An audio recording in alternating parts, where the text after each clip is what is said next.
Yeah, we're still getting set up and used to the space and used to all these things. So yeah, we're here. How amazing is that? Like, we are here.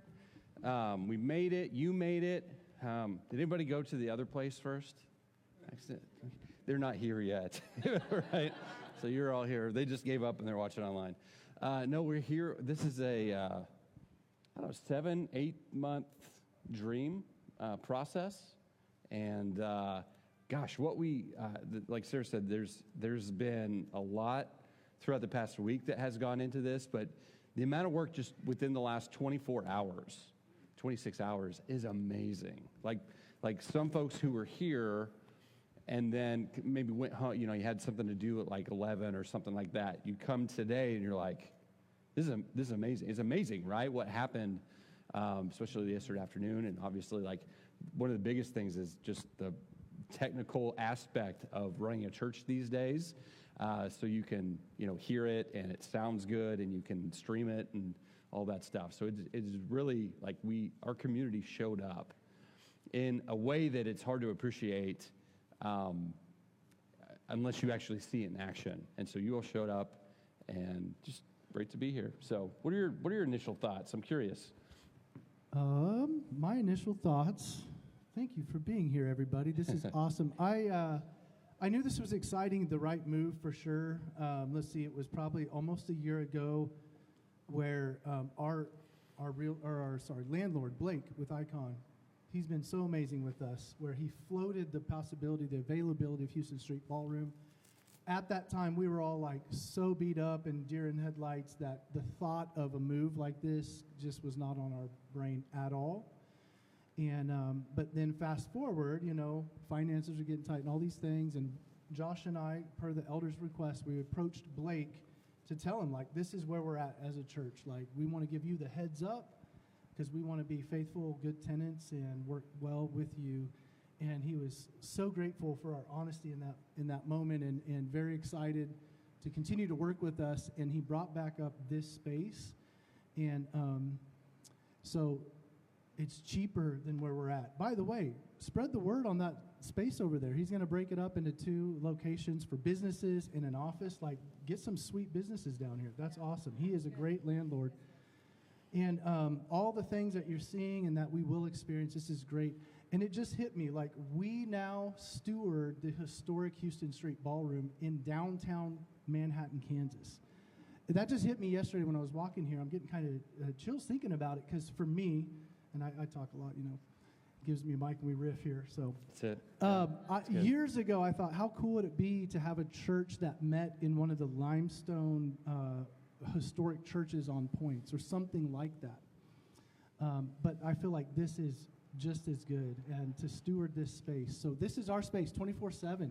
I'm spreading the word. Nonprofits that used to have banquets here, we can lease to them. It can be a win-win. Let's think through weddings. Let's think through daddy-daughter dances, all the things. I think the Kastners came to parties here. Like, they partied in this space. They know responsibly. Yep. Suspect, I don't know. And so they know the nooks and crannies. So anyway. And another person told me, was like, man, I got some memories there in the Houston Street Ballroom. I don't know how I come back to it. And So anyways, it's good. I'm excited from the standpoint of just fiscally, financially stewarding this space, getting people exposure, and it's going to be great for us. So. Yeah. Did we want to walk through who served? Or Let's do it. Other thoughts? Go ahead. Yeah. So we just want to take today. We're going to celebrate. This has been a part of our vision for the last 5 or so months. Casting this, putting out in front of people. So it's good. Like my wiring, I'm like, okay, mission accomplished. Let's go to the next thing. And so it's actually really good for me, and I think for us to like pause. You just have a day where we go, thank you, God, and thank you, Mosaic community. And so that's what we're going to do today. We're going to continue to tell some stories. We're going to hear from some of you all. But yeah, I think first up, we want to just we have a fun little exercise. So I'm going to give you about 15 seconds to, if you helped after we finished doxology, amen, which I think you videoed that. I want to see that. Right? I did. Yeah. It was good. From the cutoff of amen until this morning, 8 a.m., because that's our typical time when worship team sets up. if you put in time at that space tearing down or this space setting up, I want you to think about how many hours you invested in that transition, okay? And some of you are like, well, I didn't help. It's okay. We got plenty of opportunities for you to serve in the future. Right? So think to yourself. I thought through this.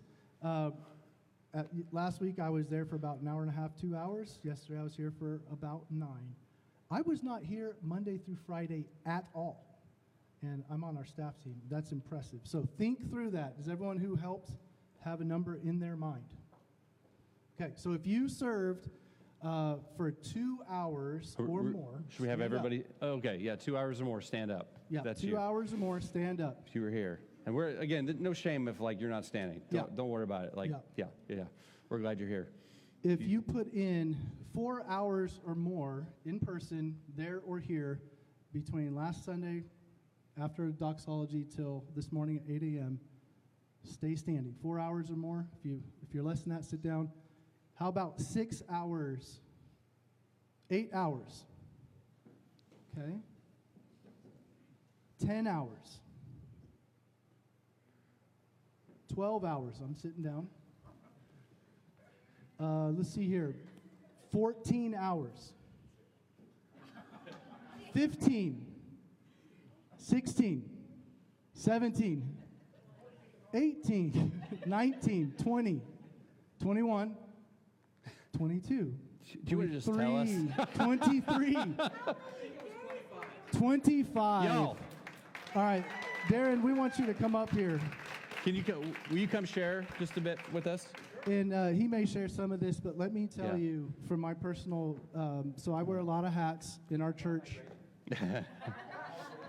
I wear a lot of hats in our church, a lot of hats in our community, all these things. And understanding how all the sound works is not one of them. Like we've lost some folks over the years.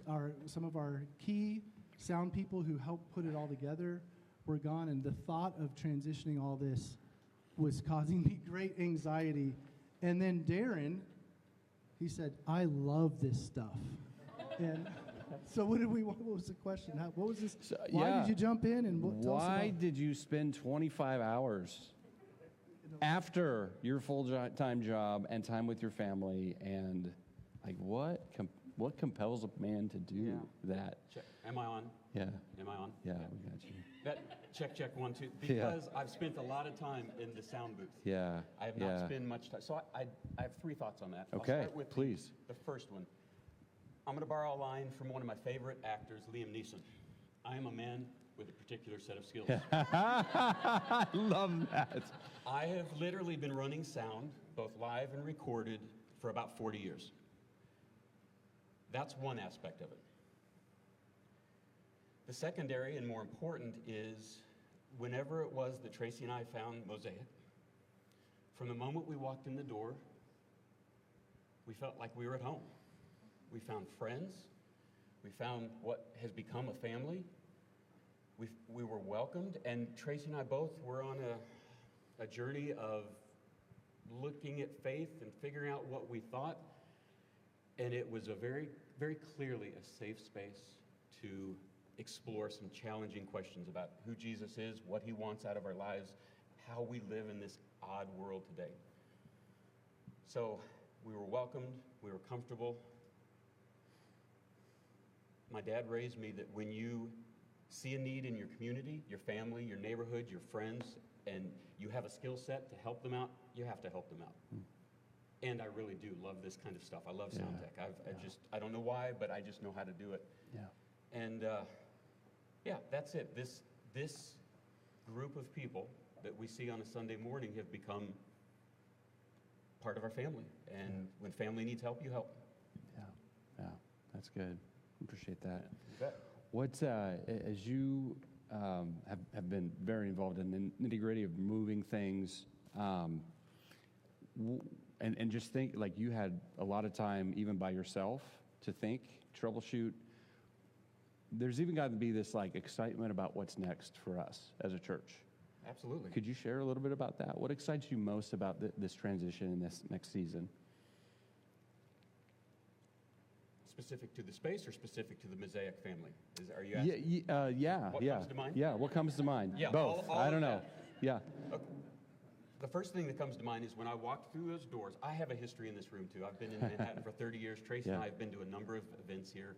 But when I walked through those doors and saw this space, I'm like, this is the kind of area that you can bring people to and just be comfortable. Yeah. This is just a cool space. Yeah.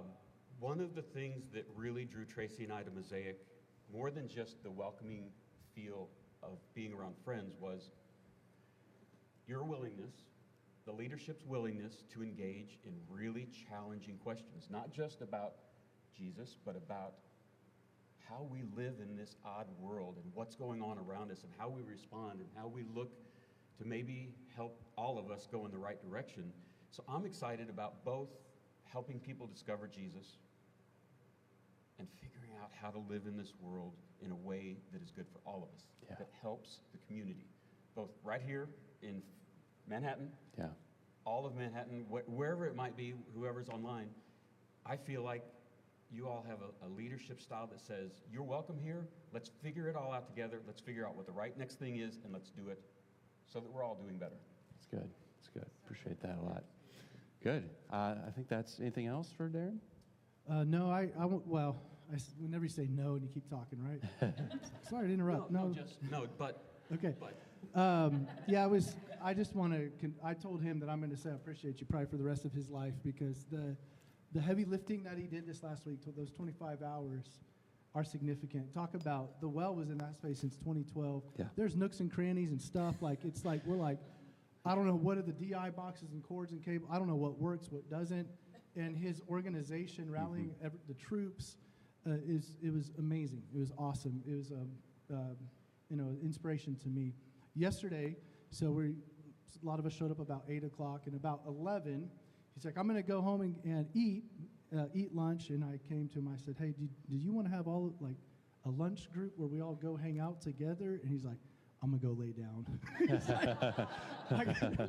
And I was like, that's great. So anyways, man, thank you so much, Darren, for investing in our community, and specifically in this way, but just you and Tracy in so many other ways. So. Yeah.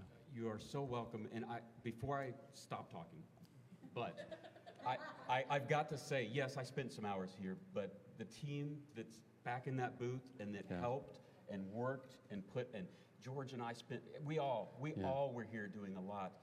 And when I went home, grabbed some food, laid down, came back. This was all set up. Yes, we'd been working on some of the tech stuff, but you all had everything dialed in and ready to go. Yeah.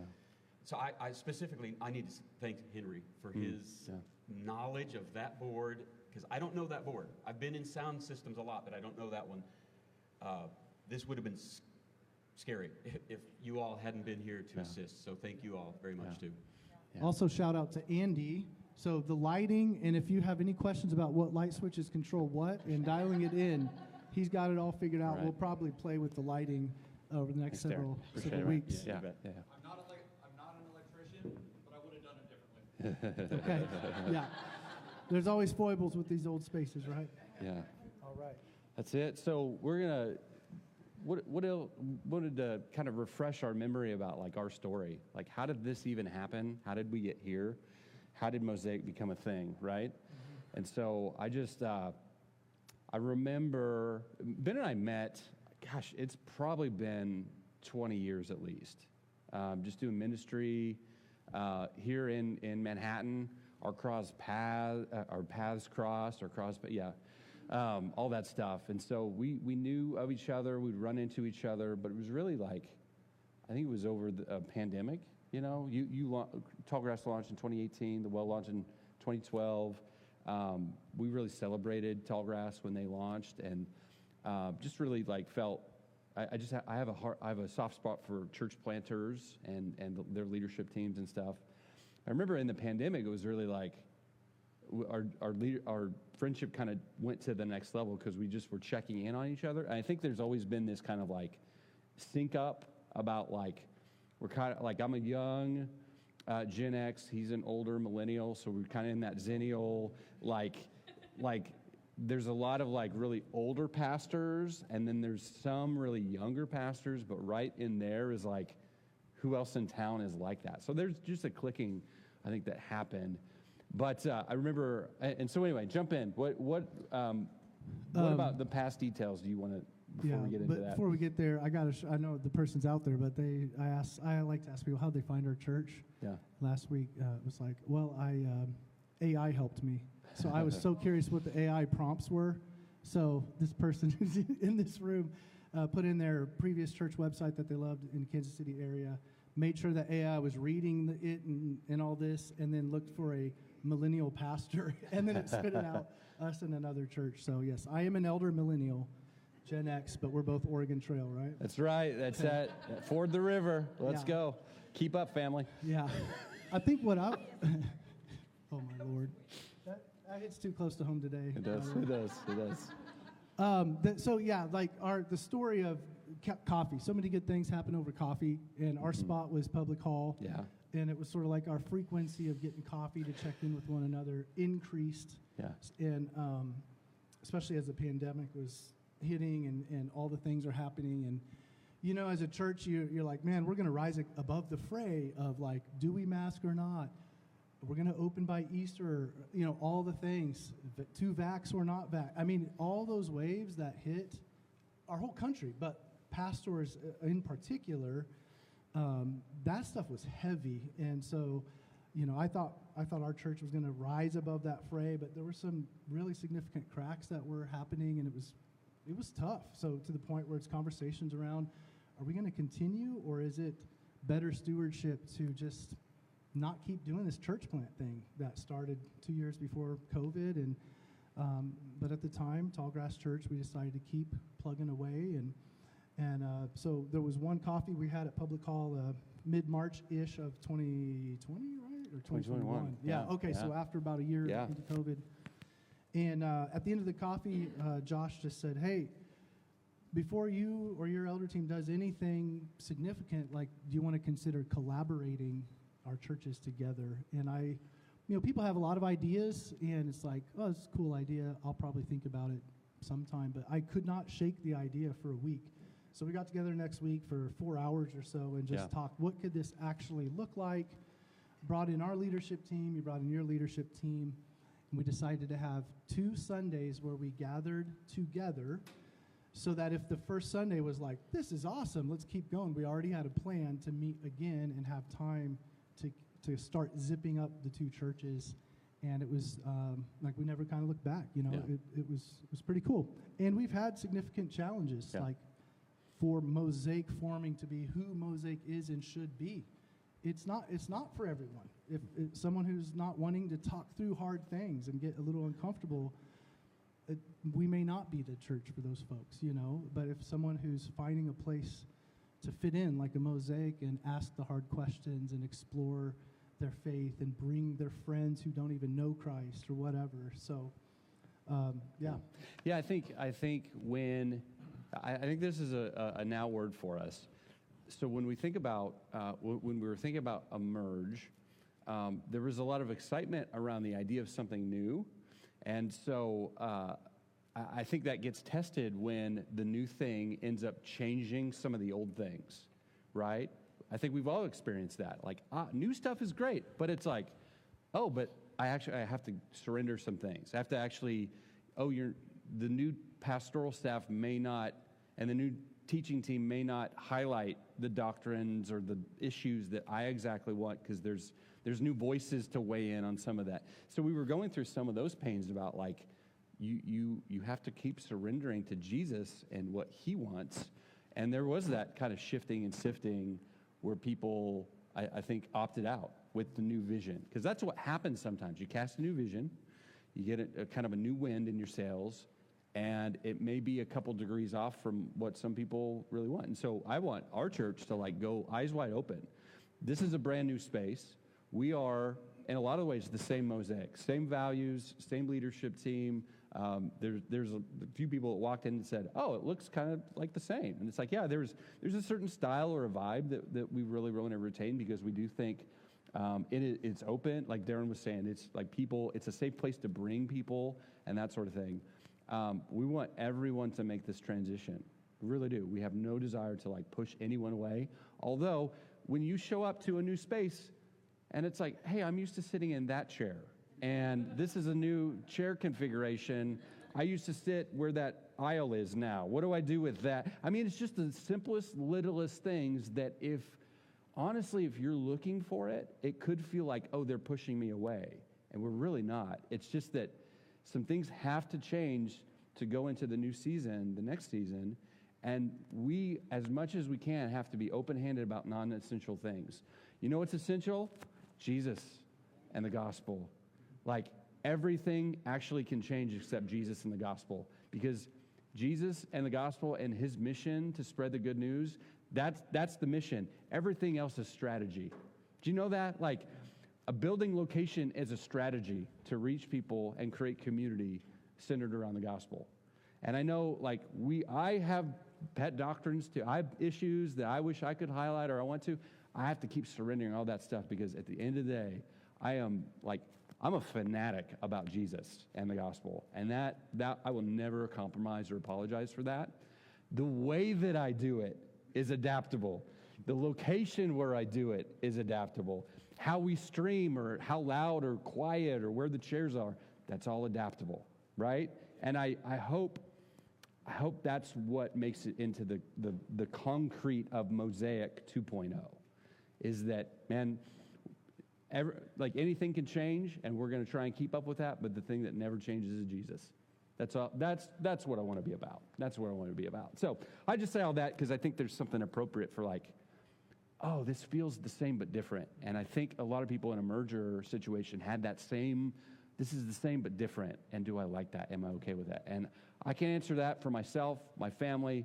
Everybody else has to come to their own conclusion. But I think it's good to name it because there can be that turmoil under the surface when there's a change. And honestly, it's something like lighting or seating or volume or things like that at the end of the day, guys, that just doesn't matter as much, right? And I know I say that as a church leader, and I have a little bit more power and authority and influence to, like, get things to happen a way that I think they need to, so I have to surrender that as well. But man, we want everyone to make this transition because we're just so fanatic about Jesus and the message. So what I would say is out of the merger in 2022, we went into a revisioning process. So do you want to speak to that a little bit and just kind of, like, why did we land on the name Mosaic and our mission? You know? Yeah, trying to find a new church name, it's like you don't want it to be such a big deal, right? Like, because you walk this line of, like, we're this mystical union of Christ in this spiritual community, but then yet we live in this culture where there's, like, branding and logos and things, and you're trying to steward all of that. So we had some really fun names out there. One of them that I joked was Alongsiders. Do you remember that when I put that up there? That did the not last long, but I was... Yeah. Drew, you're shaking your head no. Like, no, okay, that's all right. But naming a church is kind of like naming a kid. We had this team of, like, 6 people, and then our elder team, and people would throw out a name, and it's like, no, I dated a Jake back in college. We're not doing that. He treated, you know what I mean? Yeah. It's like, but that's a great name, but, like, okay, all right. But then, there was a lot of variations on rivers and things too, I remember, so. And then the searching, like, how many churches in our country are named this, and what's the association with that, and yada, yada, yada. Well, Mosaic just seemed to land, and then for me, Ephesians 2:10, we are God's workmanship, his poema, like his epic poem, or his mosaic, created to do good works. So the church, the angels, the angelic beings will be in awe of what God has done through the church, that mosaic for eternity. That's kind of the key passage for me. For Mosaic, and just the beauty of Mosaic, yet with all these broken pieces and jagged edges, and there's always space for a new piece. It's never finished. All those themes. It's a good one. So it's good. Kind of where we landed on Mosaic. Church. Yeah. And so our mission is uniting people in the way of Jesus. So we wanted a mission that both communicated our story, but also the gospel story. Our mission is reconciliation. It's uniting people in a very tumultuous, divided culture. We want to actually be a place that brings people together and not forcing anyone to believe any certain thing once they walk through the doors, but actually just letting the gospel warm people's hearts on their timeline, on God's timeline, but hopefully reaching across the chasms that exist to have the conversations that Darren's talking about and welcome people into community. So that's who we are. That's what we're about. So, yeah, with that, I think I'm going to transition to the next thing. So thanks, Ben. What's the date today? Yes, Groundhog Day. So today, again, yes, reminded me. This reminded me. I was just thinking about this movie. Now I'm going to want to go watch it. So no, whatever disclaimer about Groundhog Day, but I think it's pretty awesome. It's Bill Murray. In the movie, Bill Murray plays a weatherman who's super cynical, and for 4 years in a row, he's covered Groundhog Day and Punxsutawney Phil, whether or not the groundhog's going to see a shadow. And so he gets stuck in this doom loop. I read online, some people think the amount of days that he repeated on end were tens of thousands of years, just on end in this town, living cyclically, until he finally learns about kindness, about being selfless, and the value of treating others well. And so I think what's interesting to me is that we can sometimes get stuck in our own doom loop. Our life feels like this never-ending cycle sometimes. So as Ben and I talked, we sense there's this contagious excitement that we're experiencing right now. I mean, 20, 25 people showing up on a Saturday to move a couple blocks over. It doesn't happen if morale is low. It doesn't happen if people don't believe in the community and in the church and that Jesus is doing something special here.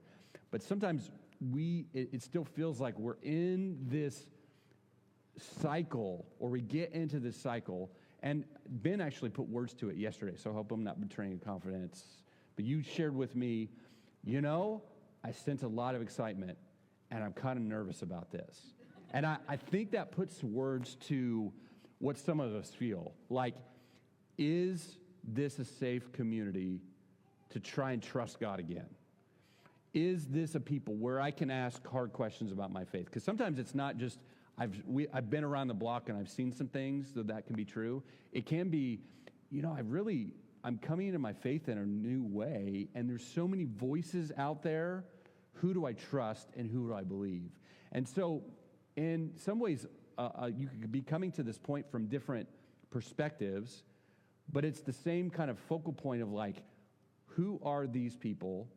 Can I really trust them? Can I really open up my life and my heart to them? Or will I be? And your will you be is fill in the blank for you. Or will I be? And I think that's the point, or that's the precipice that a lot of us stand on. I'm excited, and I'm kind of cautious because I've been here before. And what I want to do is tell you two things. When there's weak and broken people, there's going to be hurt. I just know that because relationships are messy, and we're all in process. No one's arrived at the final point to which God is bringing us to, where we become people of perfect love. Like everyone here is on the journey if you're following Jesus. And that's messy, and the people that are around you are messy. So I can't promise to spare you from any hurt.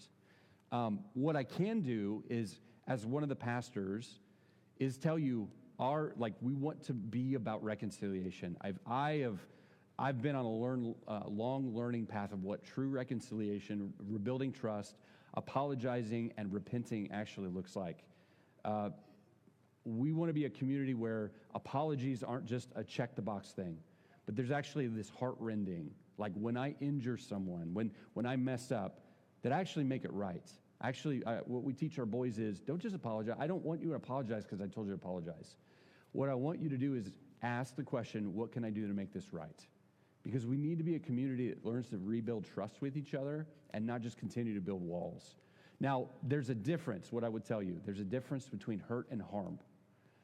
I cannot promise to spare you any hurt because I just think most of us have discovered this is what life is. God uses relationships to do what's called sanctification, or to bring us closer to love and forgiveness and rebuild trust. The difference between hurt and harm is that most times harm is intentional. It's oftentimes not repented of. It's not apologized about. Trust is not rebuilt. Harm comes from manipulative leaders or community members. It's I'm manipulating you, I'm abusing you, I'm mistreating you, and I feel like I'm justified in doing it. What I can say is, I can't spare you from hurt, but we're going to root out harm anytime we see it in ourselves or other people.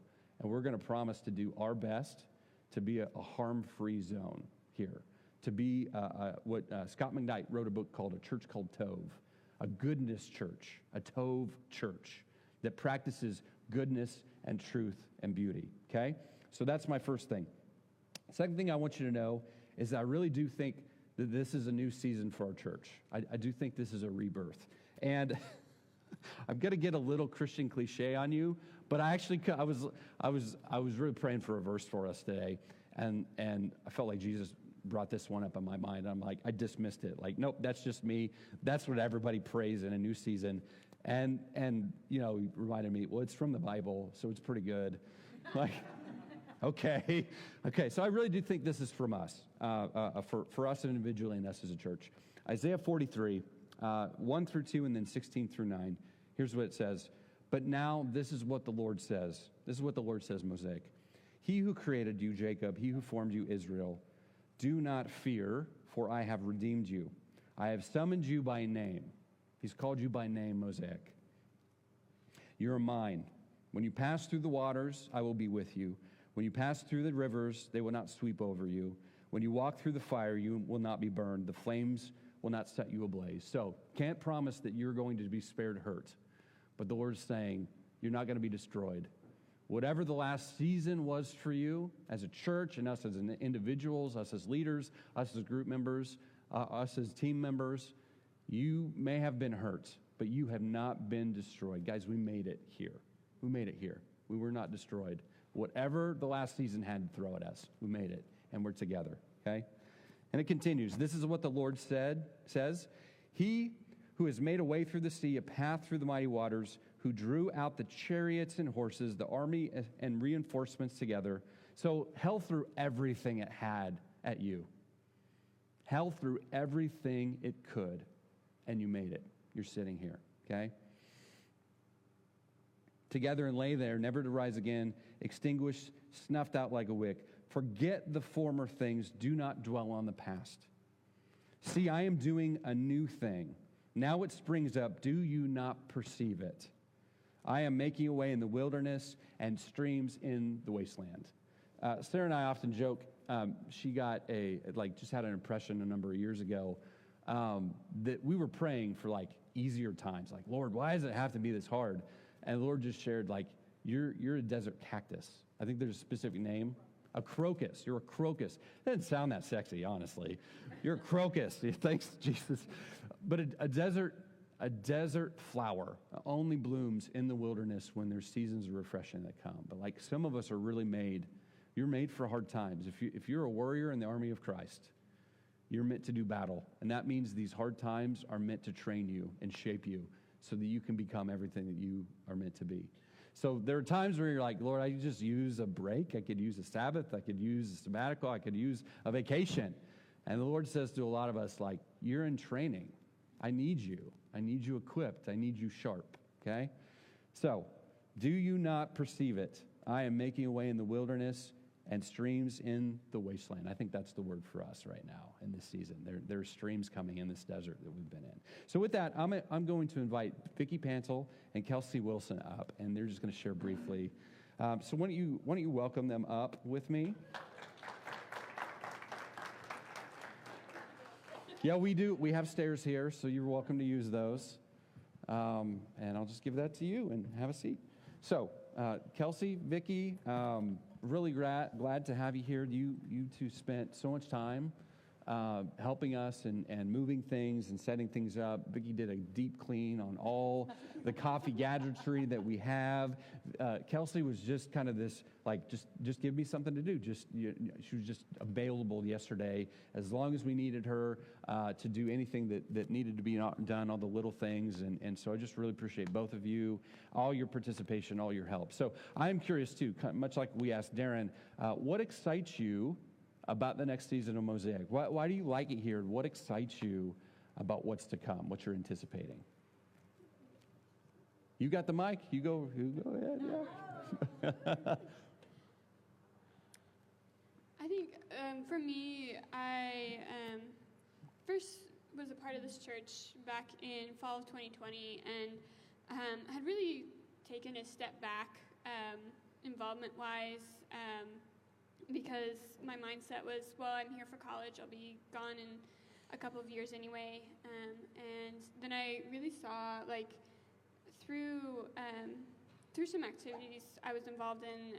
I was involved in Smurthwaite where I lived, and then at a student ministry that, like, community, I mean, it really takes effort and being involved and being intentional about it. And so my senior year, I started being a lot more intentional in reaching out to people and talking to people and really getting involved. And I was really sad that it was, I was going to be leaving and graduating, and then I got a job here in Manhattan, and I didn't leave. And I was, when I accepted that job, I got very, very excited because I was able to stay with Mosaic. That was the thing that I was most excited about here, that I would be able to invest more in this community, to build it up, to see us through. And I'm just so excited to be able to start building more and more community and bring people into community at Mosaic, that we can bear one another's burdens, we can encourage one another, that we can sit with each other through this is a hard thing to deal with, and you really see Christ in that and the way that the church has been designed to be. And so I'm so excited to see that continue and to grow day by day. Yeah, that's good. Thanks, Kelsey. So, Vicki, I'm curious for you. Why are you here? What excites you now, and what excites you for the next season? So I have been involved at the Well since 2011 when I transferred to K-State. I also did not think I was going to stick around, but here we are. I've left twice and came back twice.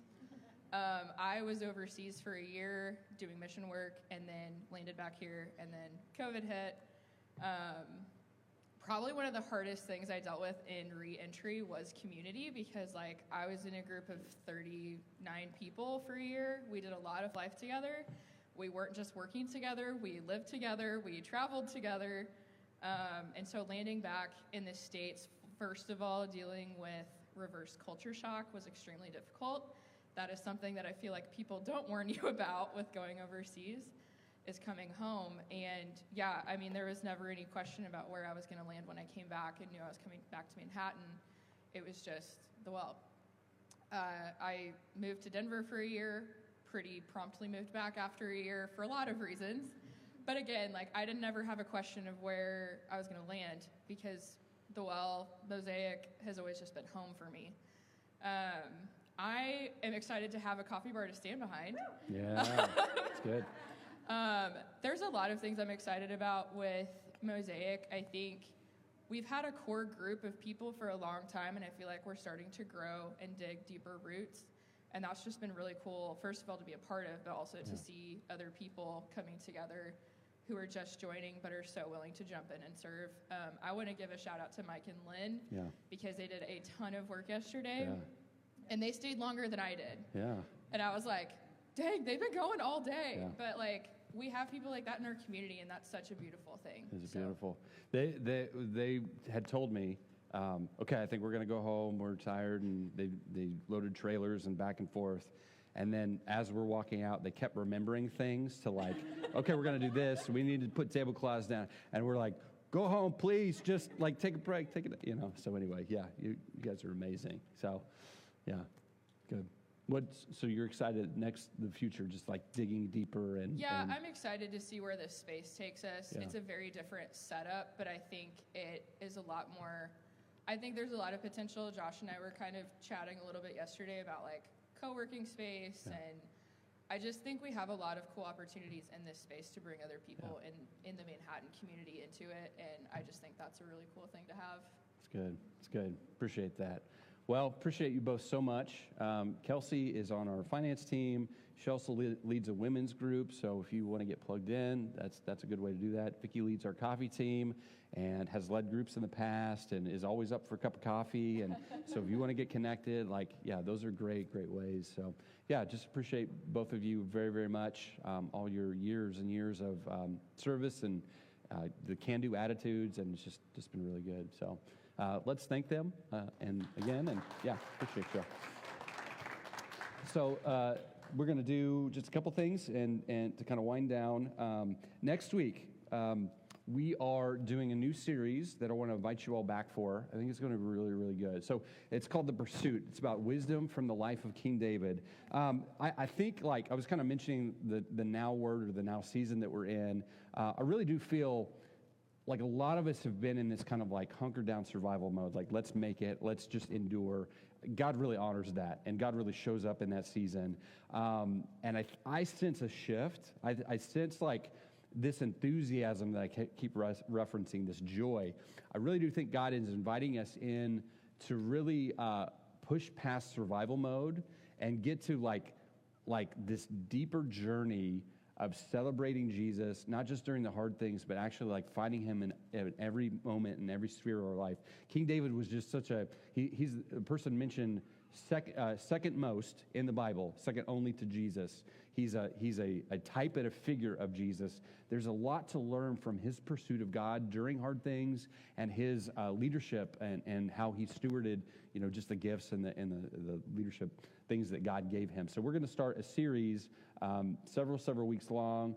I think it's going to be really great for us and just really refreshing. That's what I'm looking forward to, is digging into the Psalms as well to look at this was because you read the Psalms, David seems kind of this guy's manic depressive. This psalm starts out high and it ends low and it gets high again, or it starts out low and then gets high. But the reality is, the longer you live life, you realize that's my day. That's just my day. That's just I was here and I'm here and I'm here, and that's kind of it. And so we're gonna dig into not just lessons from his life, but also the heart song that he had during those moments, and pair up the Psalms and the poetry of what's going on. So I want to invite you all back for that. And then, so I have the worship team come up and our communion servers. And then right before our doxology, so we're going to end with our doxology again, we're going to invite Alan Todd up, and we're going to do a blessing over our space. And he's going to read through that just really, really beautiful reading that he's got. So why don't you stand with me? As a way of helping you mentally get ready for this.